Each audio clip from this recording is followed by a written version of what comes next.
बच्चों, स्वागत है आपका वीक बूस्टर चैनल पे। और आज हम सब पढ़ने जा रहे हैं क्लास 10th का सिविक्स का चैप्टर 2 फेडरलिज्म। चलिए शुरू करते हैं। फेडरलिज्म, सबसे पहले इस टर्म को समझते हैं। फेडरलिज्म है क्या? अगर आप इसका हिंदी देखें तो वहाँ पे संघवाद लिखता है, बट एक्चुअली फेडरलिज्म है क्या?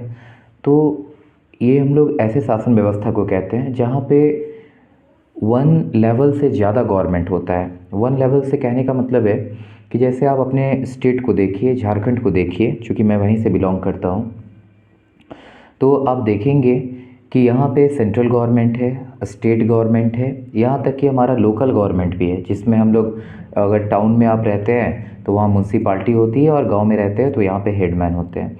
तो फेडरलिज्म का मतलब यही है। ये एक्चुअली एक फॉर्म है पावर शेयरिंग का, जहाँ पे कुछ पावर सेंट्रल गवर्नमेंट के पास, कुछ स्टेट गवर्नमेंट के पास, कुछ लोकल गवर्नमेंट के पास, इन सबों के पास होता है। ठीक है, अगर इसके ओवरव्यू का बात करें, इसके इंट्रो का बात करें, तो इसमें लिखा हुआ है कि in the previous chapter we noted that vertical division of power among different level of government. देखिए, वहाँ हमने दो चीज़ पढ़ा था। एक हॉरिजॉन्टल डिवीज़न हमने देखा था, जिसमें एग्जीक्यूटिव, जुडिशियरी और साथ ही साथ लेजिस्लेचर था वहाँ पे। लेकिन अब हम लोग बात करेंगे यहाँ पे वर्टिकल डिवीज़न ऑफ पावर, जिसमें क्या आएंगे, तो सेंट्रल गवर्नमेंट आएंगे, उसके बाद स्टेट गवर्नमेंट आएंगे और लोकल गवर्नमेंट आएंगे। तो वही यहाँ पे बोलता है कि different level of government is one of the major form of power sharing in modern democracy. In this chapter we focus on this form of power sharing. हम लोग उसी के ऊपर बात करेंगे। It is most commonly refer to as federalism. तो जो यह वर्टिकल शेयरिंग है ना पावर का, सेंट्रल गवर्नमेंट में और स्टेट गवर्नमेंट में, है ना, लोकल गवर्नमेंट में, उसी को हम लोग क्या कहते हैं, फेडरलिज्म। और अभी हम लोग पूरा का पूरा चर्चा इस फेडरलिज्म के ऊपर ही करेंगे। ओके, तो चलिए बिना समय गवाए चैप्टर को शुरू करते हैं। चलिए सबसे पहले बात करते हैं व्हाट इज़ फेडरलिज्म। फेडरलिज्म है क्या? Let us get back to the contrast between Belgium and Sri Lanka that we saw in the last chapter. हमने पिछले चैप्टर में बेल्जियम और श्रीलंका का सारा चीज़ पढ़ा था कि बेल्जियम में कैसे उन्होंने समझदारी दिखलाई, जबकि श्रीलंका जो है सो सिन्हले के कारण, उनके डोमिनेशन के कारण और उनको तमिल को ऑपरेस करने के कारण वहाँ पे सिविल वॉर हो गया था। तो लिखा, you would recall that one of the key changes made in the constitution of Belgium was to reduce the power of the central government. देखिए, बेल्जियम एक काम किया था, उसने क्या किया था कि सेंट्रल गवर्नमेंट के पावर को कम किया था, और वो पावर दे दिया था किसको? रीजनल गवर्नमेंट को। ठीक है, मीन्स कहें तो स्टेट गवर्नमेंट को। उसने सेंट्रल गवर्नमेंट के पावर को कम किया and to give this power to the regional government. Regional governments existed in Belgium even earlier. ठीक है, वहाँ शुरू से ही रीजनल गवर्नमेंट पाया जा रहा था। आपने देखा था फ्लेमिश रीजन था, इन सारी चीज़ों को आपने देखा था। They had their roles and powers, but all this power were given to this government and could be withdrawn by the central government. देखिए, पहले क्या था ना कि पहले भी रीजनल गवर्नमेंट के पास पावर था, लेकिन ये पावर दिया गया था वहाँ पे सेंट्रल गवर्नमेंट के थ्रू, और सेंट्रल गवर्नमेंट जब भी चाहती उस पावर को वापस ले सकती थी। ठीक है, मतलब समझिए कि अगर सेंट्रल गवर्नमेंट का मन होगा तो वो पावर उनके पास रहने देंगे, रीजनल गवर्नमेंट्स के पास, अदरवाइज वो पावर को ले लेंगे। ठीक है, the change that took place in 1993 was that the regional governments were given constitutional power that were no longer dependent on the central government. लेकिन बाद में फिर क्या हुआ कि उन्हें कॉन्स्टिट्यूशन के थ्रू पावर दिया गया रीजनल गवर्नमेंट को, और अब सेंट्रल गवर्नमेंट उनसे पावर नहीं ले सकती थी। ठीक है, वरना पहले तो प्रॉब्लम हो जाता, जब सेंट्रल गवर्नमेंट को मन करता कि रीजनल गवर्नमेंट को पावर नहीं दे, अब रहने दे, छोड़ दे, तो फिर वो पावर को वापस लेता। मीन्स रीजनल गवर्नमेंट फिर फालतू का हो जाता, बेकार का हो जाता। लेकिन अब क्या हुआ कि कॉन्स्टिट्यूशनल पावर दे, मतलब कॉन्स्टिट्यूशन में मेंशन कर दिया गया कि ये पावर रीजनल गवर्नमेंट को दिया जाएगा और इसे सेंट्रल गवर्नमेंट नहीं ले सकती है, वापस नहीं ले सकती है। लिखा है, thus Belgium shifted from a unitary to a federal form of government. तो आप कह सकते हैं कि बेल्जियम पहले यूनिटरी थी, लेकिन 1993 के बाद वो क्या बन गया, तो वो फेडरल फॉर्म ऑफ गवर्नमेंट बन गया। मतलब वहाँ दो से ज़्यादा टायर का गवर्नमेंट है, central government, regional government. Sri Lanka continues, जबकि श्रीलंका ऐसा नहीं किया। श्रीलंका कंटिन्यू किया उसी चीज़ को जो वहाँ सिस्टम चल रहा था, सिन्हले डोमिनेट करे तो उसी चीज़ को चलने दिया। For all practical purpose, a unitary system where the national government has all the powers. Tamil leaders want Sri Lanka to become a federal system. देखिए वहाँ पे जो सिन्हले थे ना वो सारे पावर्स को अपने पास रखे, ठीक है, उन्होंने तमिल को पावर नहीं दिया, जबकि तमिल लीडर क्या चाहते थे कि श्रीलंका एक फेडरल सिस्टम बने, फेडरल कंट्री बने, ठीक है। यहाँ पे भी गवर्नमेंट जो है वो सेंट्रल गवर्नमेंट के पावर को रिड्यूस करके दिया जाए रीजनल गवर्नमेंट को। Federalism is a system of government in which the power is divided between A central authority and various constituent units of the country. मतलब फेडरलिज्म है क्या, तो ये एक ऐसा सिस्टम है ना शासन का, रूलिंग का, जिसमें पावर जो है वो सेंट्रल अथॉरिटी के पास भी होता है और साथ ही साथ और भी जो छोटे छोटे यूनिट्स हैं उनके पास भी होता है। Usually A federation has 2 level of government. Federation में कितने लेवल ऑफ गवर्नमेंट होते हैं, कम से कम 2 तो होते हैं, सेंट्रल गवर्नमेंट और state government. One is the government from the entire country, एक पूरे कंट्री के लिए होती है। This is usually responsible for a few subject of common national interest. वो कॉमन चीज़ों के ऊपर कानून बनाती है। जैसे आप देखें भाई, करेंसी का बात करें अगर, नोट का, तो नोट के ऊपर जो भी कानून बनता है वो सेंट्रल गवर्नमेंट का बनता है, और जो भी नोट को वो पब्लिश मतलब कि एक तरीके से लाए, वो नोट पूरा कंट्री में चलता है और उसको हर स्टेट में चलता है, समझ रहे हैं। After much of the day to day administrating of their state both this level, और दूसरा क्या है, तो ये प्रोविंस के स्टेट के गवर्नमेंट होते हैं। Both this level of government enjoy their power independent of the other, और किसी को कोई मतलब नहीं है, सेंट्रल गवर्नमेंट ना उसके रास्ते में आएगी और ना वो सेंट्रल गवर्नमेंट के रास्ते में आएगी, सबका अपना अपना क्षेत्र दे दिया गया, पावर दे दिया गया। चलिए अब आगे बढ़ते हैं। इन दिस सेंस, इस तरीके से federation are contrasted with unitary government. ये यूनिटरी गवर्नमेंट का उल्टा है। यूनिटरी गवर्नमेंट में ना सारा पावर एक ही आदमी के पास होता है, एक ही शासक, मतलब कहने का मतलब मान लीजिए अगर सेंट्रल गवर्नमेंट के पास है तो सारा पावर उसी के पास है, लेकिन फेडरलिज्म में ऐसा नहीं। Under the unitary system either there is only one level of government or these sub units are subordinate to the central government। आप कह सकते हैं कि वहाँ सिर्फ सेंट्रल गवर्नमेंट होता है, वन लेवल का गवर्नमेंट होता है, या फिर बाकी जो भी होंगे वो सब सेंट्रल गवर्नमेंट के ऊपर ही काम करेंगे, मतलब वो जो ऑर्डर देगा वही काम करेंगे। The central government can pass an order on to the provincial और द लोकल गवर्नमेंट, वो किसी भी कानून को बना करके लागू कर सकती है। But in A federal system the central government can not order the state government to do something. A state government has power of its own for which it is not answerable to the central government। लेकिन federalism में ऐसा नहीं है। और federalism में क्या होता है कि अगर स्टेट गवर्नमेंट कोई डिसीजन ले रहा है या कुछ काम कर रहा है तो सेंट्रल गवर्नमेंट को आंसर नहीं देती है। ऐसा नहीं कि उसे रोड बनवाना है तो हर चीज़ के लिए सेंट्रल गवर्नमेंट से बात करना होगा, ऐसा नहीं है। अब यहाँ लिखा है both this government are separately answerable to the people. Both, ये दोनों जो गवर्नमेंट है वो सेपरेटली आंसरेबल होता है लोगों के लिए। अब यहाँ पे क्या लिखा है समझिए ज़रा। Let us look at some of the key features of federalism. Federalism के कुछ की फीचर्स को हम लोग देखते हैं।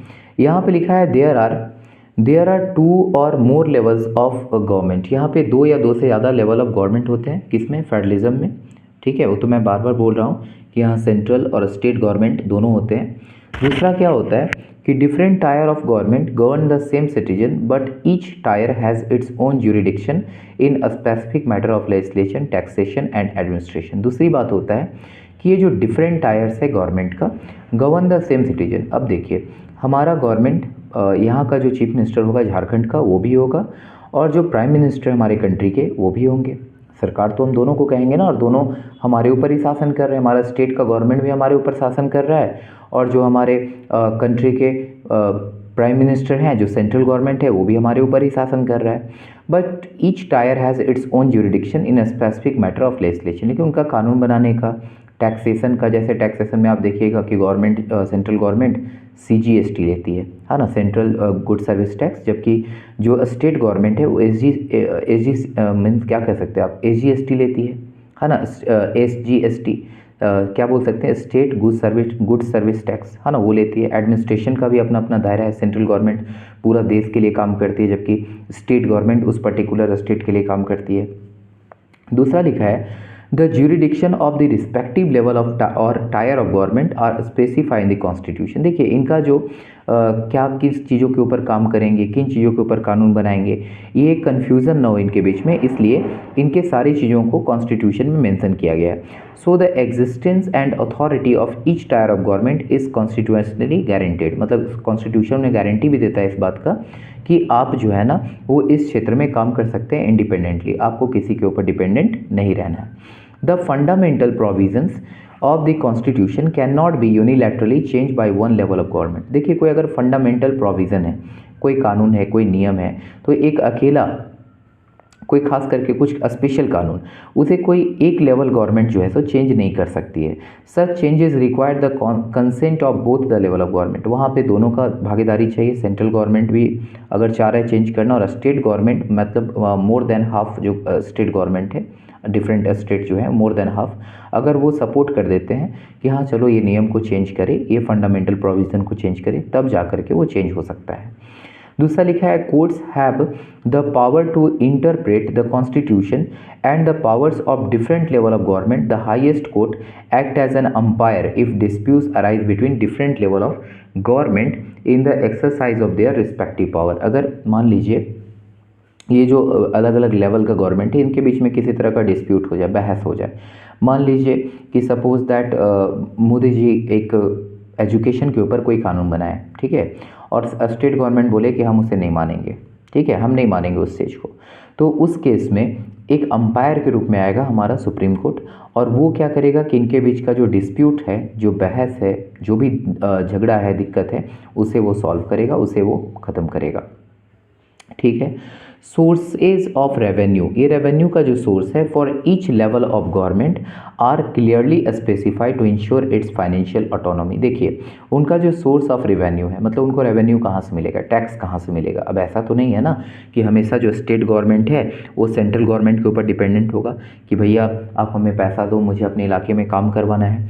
वो खुद से टैक्स ले सकते हैं, उन्हें बता दिया कि भाई इन क्षेत्रों पर आप टैक्स ले सकते हैं। जैसे मैंने बोला अभी एसजीएसटी जो है इसके ऊपर जब भी टैक्स लेगा स्टेट गवर्नमेंट लेगा, जबकि सीजीएसटी जो होता है उस पर सेंट्रल गवर्नमेंट टैक्स लेती है, समझ रहे हैं, इनकम टैक्स सेंट्रल गवर्नमेंट लेती है, ये सारा कुछ।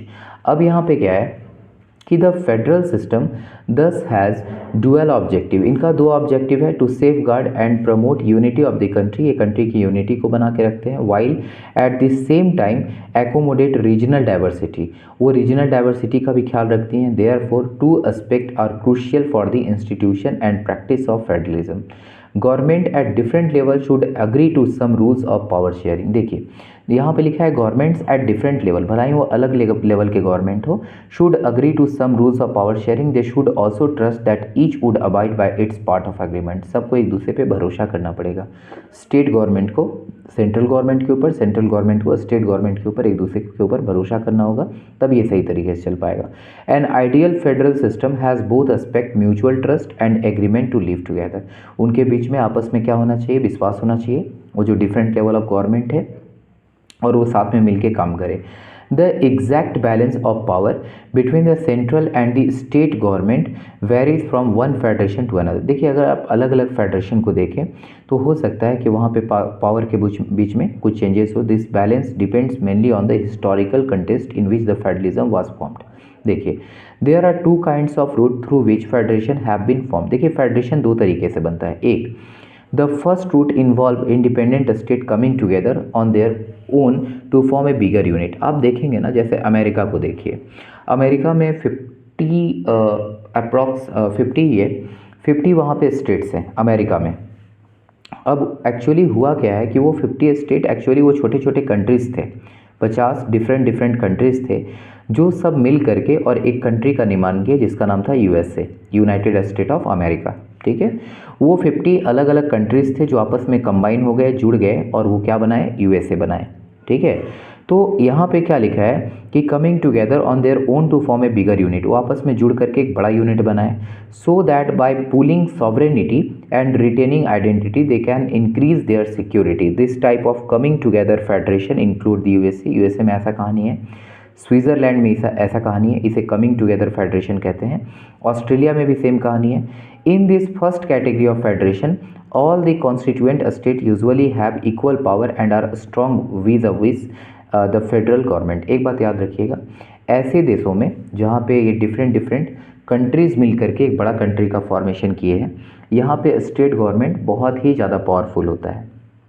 हमारे यहाँ अगर आप बात करेंगे इंडिया का, तो इंडिया में सबसे ज़्यादा पावरफुल होता है सेंट्रल गवर्नमेंट, ठीक है। उसका रीज़न क्या है मैं बता रहा हूँ।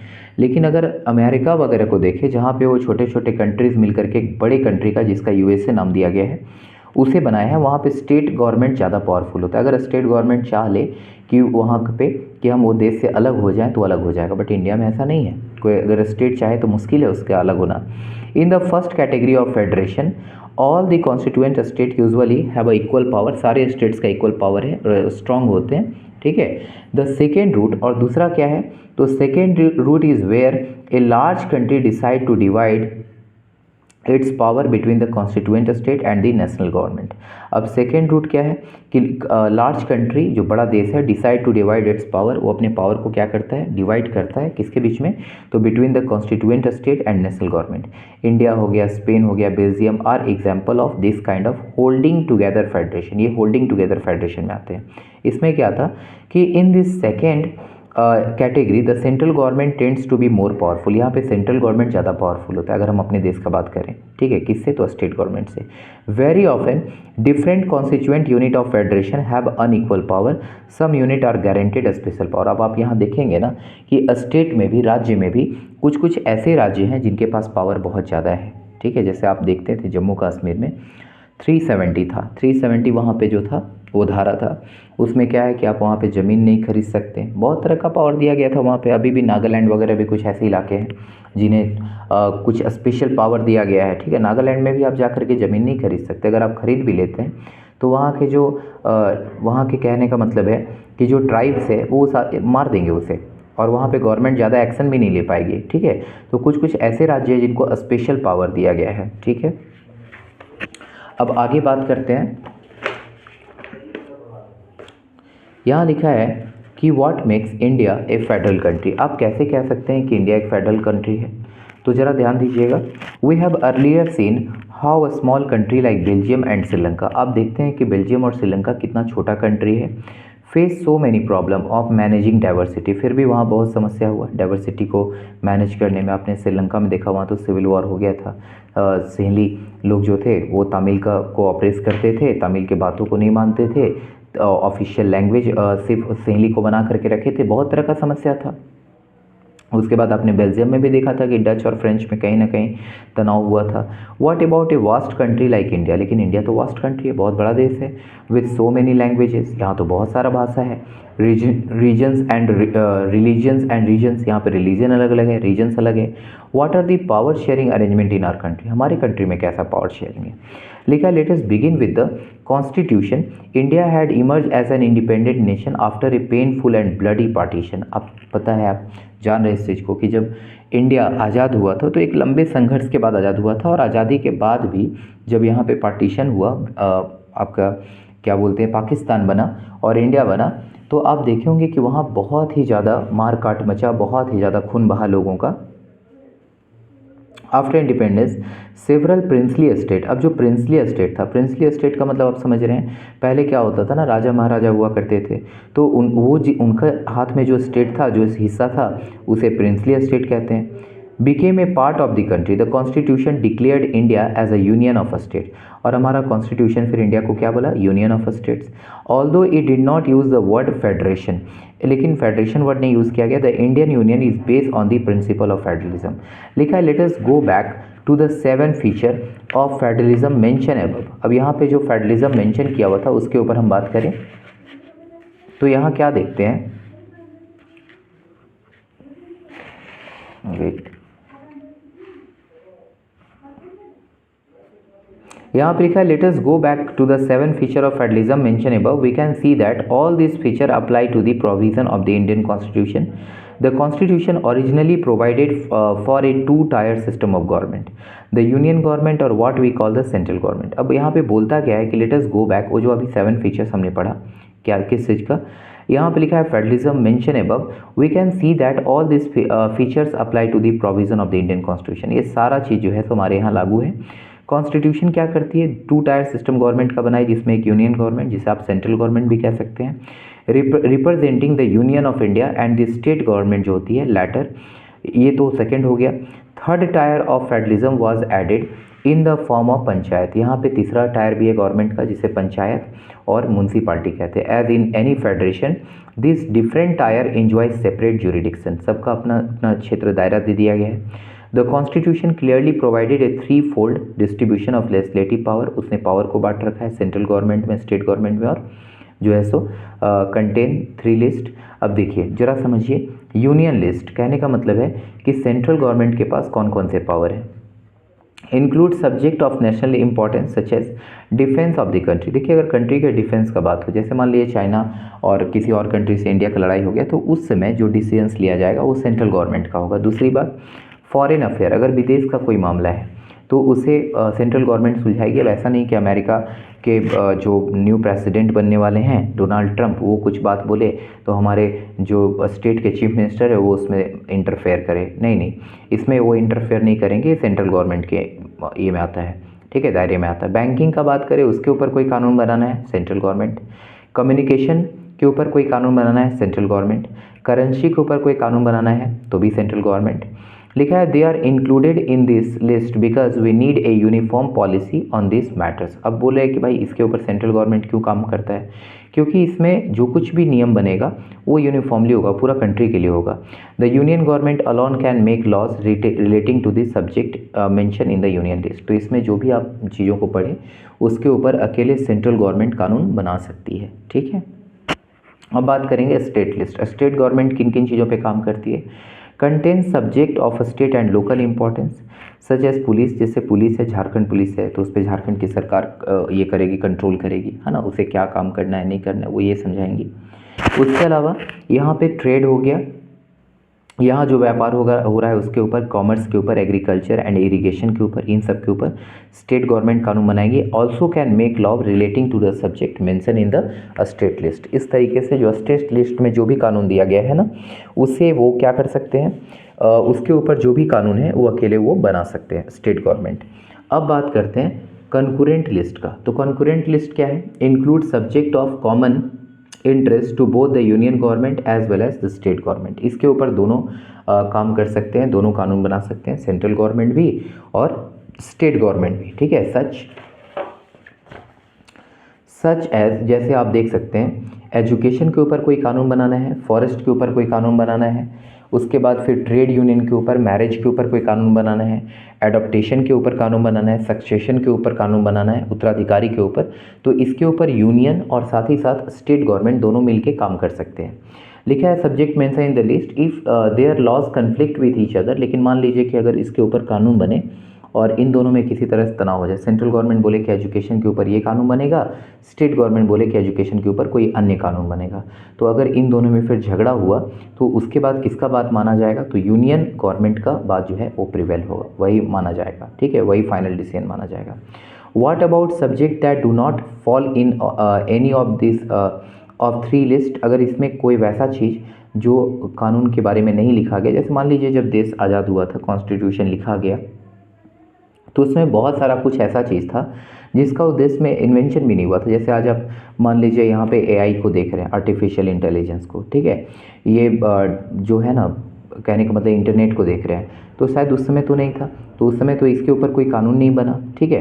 तो अब जब वो नया चीज़ खोजा गया है तो उसके ऊपर कानून कौन बनाएगा, तो और सब्जेक्ट लाइक कंप्यूटर सॉफ्टवेयर आया that cam up after the constitution was made. ये तो कॉन्स्टिट्यूशन बनने के बाद आया।